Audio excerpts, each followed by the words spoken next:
사실 오늘 설교가 저는 참 부담스럽습니다. 오늘 우리 청소년부 아이들과 함께 예배를 드리는데요. 예배 드리기 전부터 아이들에게 이런 소리가 들려옵니다. 어른들하고 함께 예배 드리면 설교가 너무 길어서 힘들답니다. 그래서 설교가 제발 좀 짧았으면 좋겠다라고 이야기합니다. 저희 집에도 청소년부 아이 2명이나 있는데요. 제가 말씀을 준비하는데 은근히 압박을 넣더라고요. 길게 말도 안 합니다. 이렇게 이야기합니다. 아빠, 알지? 그러면 끝이 납니다. 말씀을 준비하는데 그 소리가 계속 제 머릿속을 맴돌면서요. 그거 신경 쓰느라 설교 준비가 안 되더라고요. 그러면서 평소에 우리 담임 목사님께서 느끼는 압박이 이럴 수도 있겠구나라는 생각을 하게 됐고요. 어쨌든 오늘 은혜로 잘 마칠 수 있기를 바랍니다. 자, 오늘은 우리가 입교 세례식이 있는데요. 혹시 여러분 중에 아직 입교 세례를 받지 않으신 분들은 한번 그 의미에 대해서 다시 한번 생각해 보시면서 마음으로 준비하면 좋을 것 같고요. 이미 우리 세례를 다 받으신 분들은 여러분이 세례 받을 때 그때를 한번 다시 한번 생각해 보고 그 결단이 어떻게 지금까지 유지되고 있는지 한번 떠올려 보시기를 바랍니다.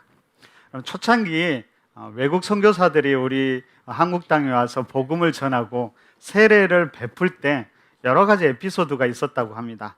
자, 외국인 선교사님들은 우리말을 곧잘 하긴 하지만 우리말 중에서 잘 못하는 부분이 있죠. 된소리나 때로는 발음이 조금 틀린 부분이 있습니다. 한 번은 세례식을 준비하면서 광고를 하는데 이렇습니다. 내일은 세례식이 있는 날입니다. 우리 자매님들은 한복을 곱게 입고 우리 형제님들은 넥타이를 매고 빠짐없이 제 시간에 나오시기를 바랍니다. 이렇게 해야 되는데 그만 이 선교사님이 빠짐없이라는 발음이 잘 안 된 거예요. 그래서 이제 이렇게 이야기했다고 합니다. 우리 형제님들은 넥타이 매고 모두 바지 없이 제 시간에 나오시기 바랍니다. 그러니까 사람들이 이상하지만은 세례라는 걸 잘 모르잖아요. 그래서 그런가 보다 생각하면서 바지 안 입고 속옷만 입고 온 사람들도 있다고 합니다. 혹시 세례자 중에 그런 사람 있을까요? 없겠죠? 그런 사람 있으면 세례받고 천국 가기보다는 저기 문정동에 가면 구치소가 있는데 거기에 갈지도 모르겠습니다. 여러분, 세례는 교회에서 정말 중요한 예식입니다. 교회에 가장 중요한 2가지 예식이 있는데 하나는 세례고요, 하나는 성찬입니다. 물론 너무나 둘 다 중요하지요. 그런데 굳이 더 중요한 거 하나를 꼽으라고 한다면 저는 세례를 꼽겠습니다. 그러면 성찬은 세례를 받은 자가 가능하고요. 그리고 성찬은 1년에 여러 번 하기도 합니다. 지금 우리가 코로나로 인해서 성찬식을 못했는데 다시 한번 성찬식을 하면 좋겠다, 그런 마음이 많이 듭니다. 근데 세례는 평생에 한 번만 할 수 있는 것입니다. 그러다 보니까는 참 안타까운 때가 있는데요. 그것은 한번 세례를 받으신 분들이 다시 한번 세례를 받으면 안 되냐고 물어올 때가 그렇습니다. 이렇게 보니까 특히 남자들, 군대에서 세례 받은 분들이 종종 그런 이야기를 하더라고요. 지금은 안 그런 것 같은데 예전에 여러분 왜 군대에서 세례를 받은지 아세요? 초코파이. 맞습니다. 물론 다 그런 건 아니지만 세례 받을 때는 초코파이뿐만 아니라 더 많은 간식을 줍니다. 그래서 그 간식 먹고 싶으니까 이제 세례 받으러 가는 거죠. 뿐만 아니라 세례 받을 때 예쁜 자매가 와서 또 노래도 불러줍니다. 그러니까 그 자매를 보러 이제 교회에 왔다가 세례를 받곤 합니다. 근데 그렇게 세례를 받고 나니까 나중에 지나서 세례를 생각하면 남는 게 뭐예요? 주님이 남는 것이 아니라 간식이 생각나고 그 자매만 생각나는 겁니다. 그래서 그러면 안 되겠다, 다시 한번 받아야겠다, 그런 마음이 든다는 겁니다. 제가 논산 훈련소에 입소할 때가 한 95년 4월 말 정도 됐는데요. 훈련을 받고 5월을 넘어가면서 거기에서도 이제 세례식이 진행되게 되었습니다. 그때도 간식도 많이 주고 예쁜 자매도 온다니까 훈련생들이 거의 다 세례 받으러 간 것 같아요. 물론 세례 받으러 간 게 아니라 그냥 교회에 갔겠지요. 그때가 한참 벚꽃이 필 때였는데 예배를 드리고 있는데 비가 오려고 했는지 이제 날씨가 이렇게 조금 어두워지기 시작하는 겁니다. 그리고 바람이 불면서 갑자기 그 벚꽃이 막 휘날리더라고요. 그런데 바로 분위기가 이렇게 잡히는 거예요. 왠지 좀 몽환적인 것 같기도 하고 어쨌든 그런 분위기가 잡히는데요. 그때 그 벚꽃이 날리는 곳에서 예쁜 자매가 너무 멋진 예쁜 목소리로 노래하는데요. 군인들이 거의 황홀경에 빠지더라고요. 분명한 것은 그것이 아마도 성령 충만은 아니었을 겁니다. 어쨌든 그때 수백 명이 이제 세례를 받았습니다. 그래서 가끔 우리가 군대에서 세례받은 이야기를 하면 농담으로 사람이 너무 많아서 다 머리 이렇게 숙이고 하고 호수로 막 물을 뿌리면서 세례를 준다는 말이 있었는데 뭐 그 정도는 아니었지만 시간이 많지 않으니까 속전속결로 이 세례를 진행하는 겁니다. 그렇게 세례를 받다 보니까 나중에 진짜 이렇게 열심히 신앙생활을 하다 보니까 아쉬움이 남는 거죠. 그래서 다시 한번 받고 싶은데 그럴 수가 없다는 겁니다. 물론 제 입장은 그냥 해줬으면 좋겠는데 어찌됐든 신학적으로 법적으로는 그렇지 않습니다. 오늘 입교의식을 받는 여러분들도 그럴 수도 있습니다. 한편으로는 귀찮을 수도 있고요. 한편으로는 이걸 꼭 해야 되나? 어른들 앞에 나가서 해야 되나? 그런 생각이 들기도 하지만 오늘 이 시간은 한 번뿐인 참 소중한 시간입니다. 비록 오늘은 입교식이어서 세례를 행하지는 않지만 오늘 여러분들이 드리는 믿음의 고백은 너무나 중요합니다. 그러니까 나중에 후회하지 않도록 오늘 좀 힘들고 어렵더라도 우리가 진심으로 우리가 함께 참여했으면 좋겠습니다. 마찬가지로 함께 오늘 이 예식에 참여하는 우리 모든 성도님들도 다시 한번 세례의 의미를 되새겨 보면서 우리 자신의 신앙도 돌아보고 새롭게 결단하는 귀한 시간이 되시기를 바랍니다. 여러분, 세례는 헬라어로 밥티조라는 말에서 왔는데요.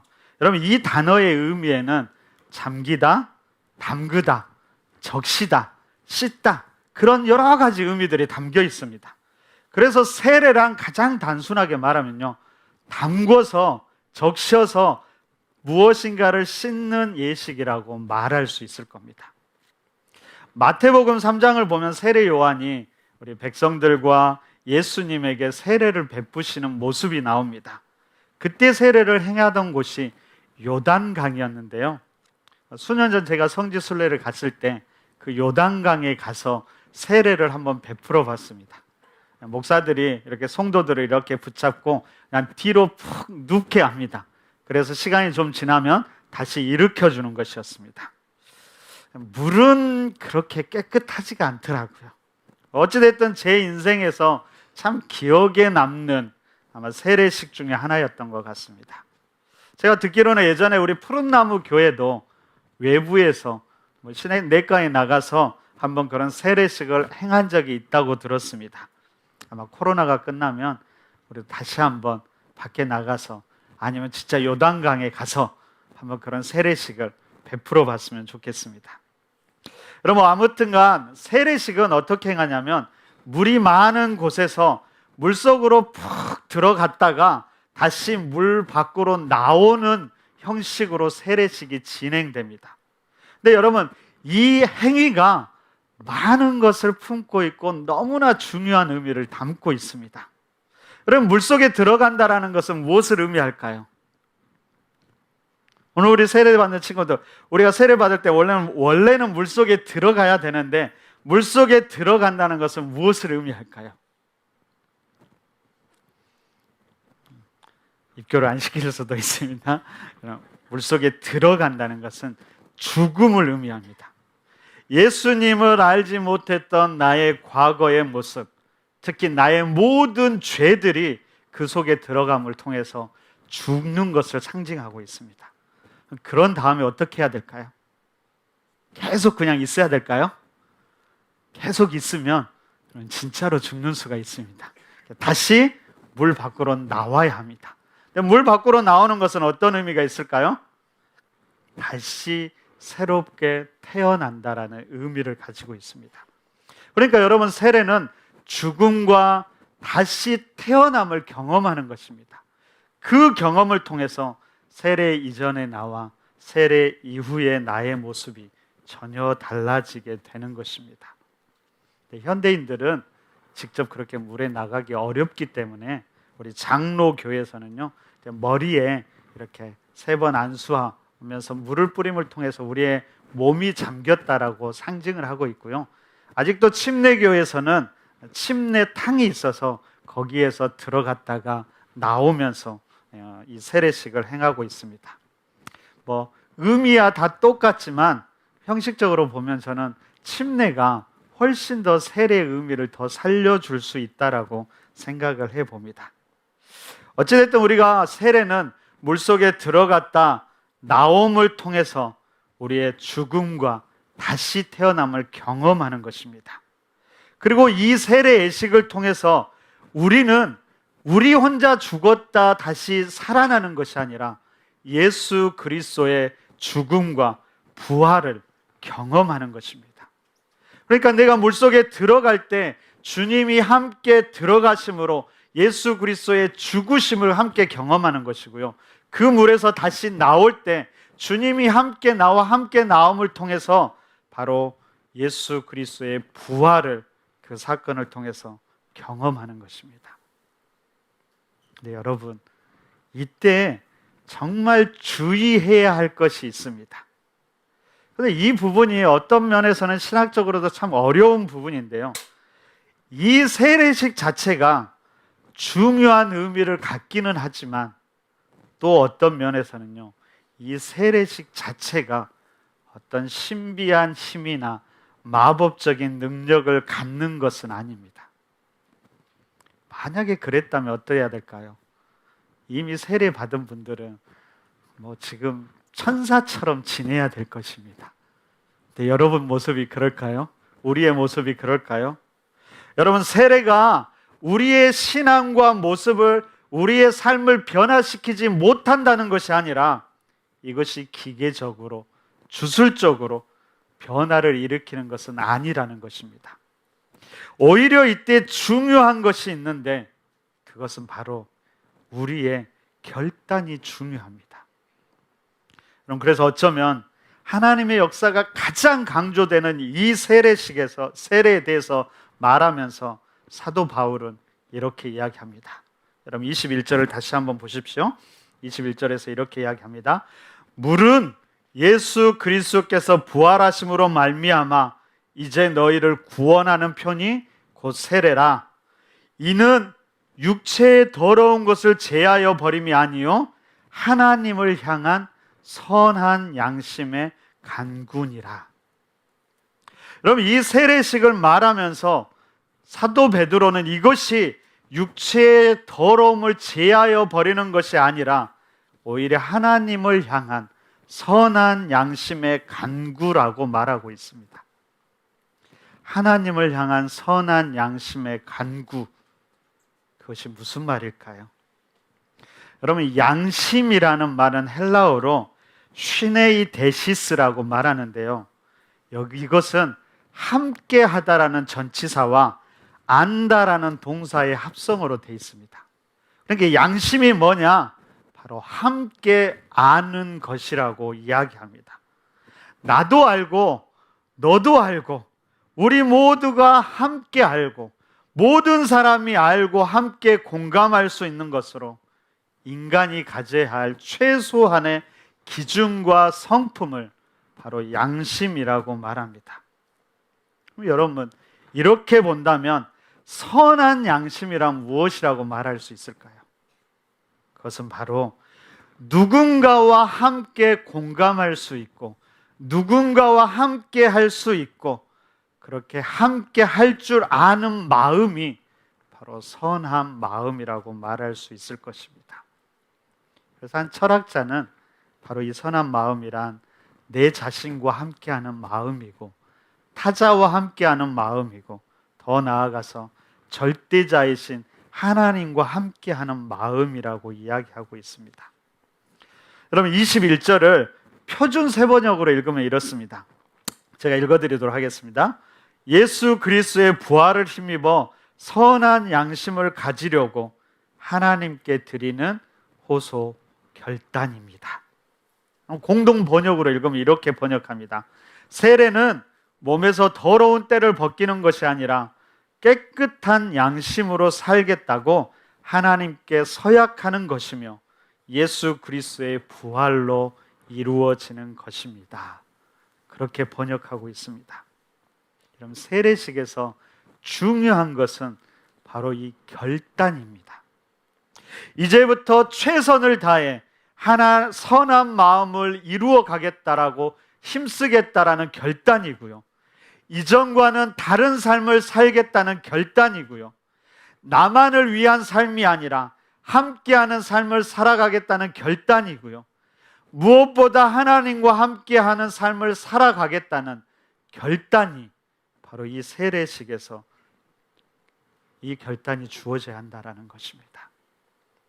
여러분 이런 점에서 세례식을 또 한편으로는 결혼식에 비유하기도 합니다.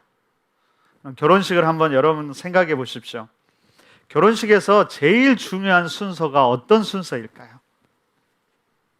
여러분 어떤 순서가 결혼식에서 제일 중요하다고 생각하십니까? 맞습니다. 사실 모든 순서가 중요하지요. 뭐 주례도 중요하겠고요. 축가도 중요하고 심지어 입장하는 거, 퇴장하는 거, 그리고 두 사람이 서는 것도 중요합니다. 그런데 무엇보다도 중요하고 결혼식의 하이라이트는 바로 서약의 시간입니다. 여러분 생각해 보면 결혼식은 사랑하기 위해서 하는 것이 아니지요.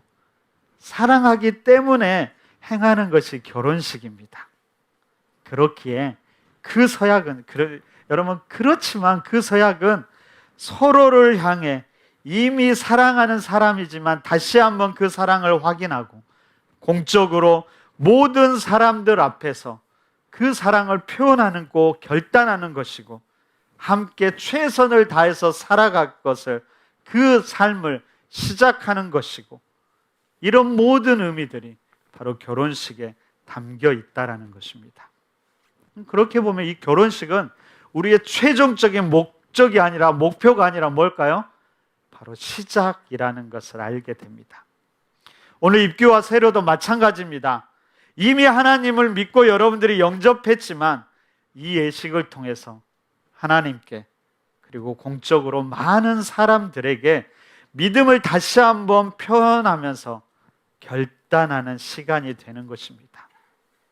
아마도 결혼식처럼 기쁠 때나 슬플 때나 건강할 때나 약할 때나 풍부할 때나 빈궁할 때나 삶이 다하는 그날까지 오직 예수 그리스도만을 사랑하며 충실하게 성도의 본분, 자녀의 본분을 다할 것을 하나님과 증인들 앞에서 서약하는 것입니다. 그리고 그때부터 힘써서 최선으로 그 고백대로 살아가는 것이지요. 그래서 세례가 진짜 우리 믿음의 시작이라고 말할 수 있는 것입니다. 특별히 오늘 베드로가 여러분 그 결단을 좀 더 구체적으로 8절 이하에서부터 계속 이야기합니다. 오늘 우리 8절과 9절만 우리 한 목소리로 한번 읽어보도록 하겠습니다.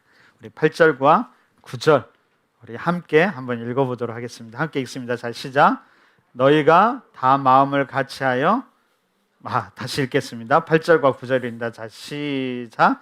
마지막으로 말하노니 너희가 다 마음을 같이하여 동정하며 형제를 사랑하며 불쌍히 여기며 겸손하며 악을 악으로 욕을 욕으로 갚지 말고 도리어 복을 빌라. 이를 위하여 너희가 부르심을 받았으니 이는 복을 이어받게 하려 하심이라. 우리가 8절과 9절만 읽었지만 사도 베드로가 그 이하에서 계속해서 이런 결단을 하라고 우리에게 권면하고 있습니다.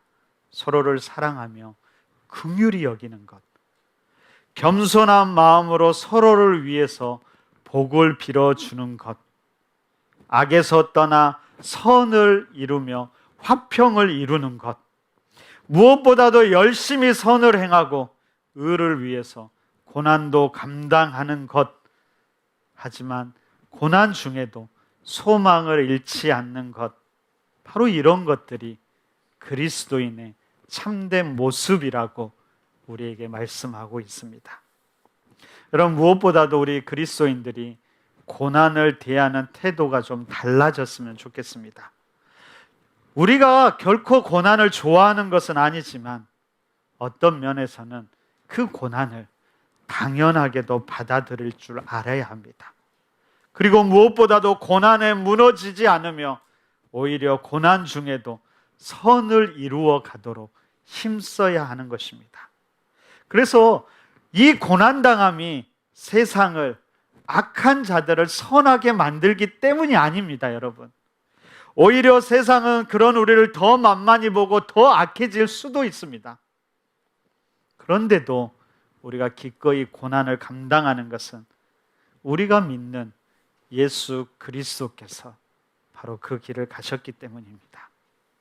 우리의 초점은 고난 자체, 고난에서 승리가 아니라 예수 그리스도가 되어야 합니다.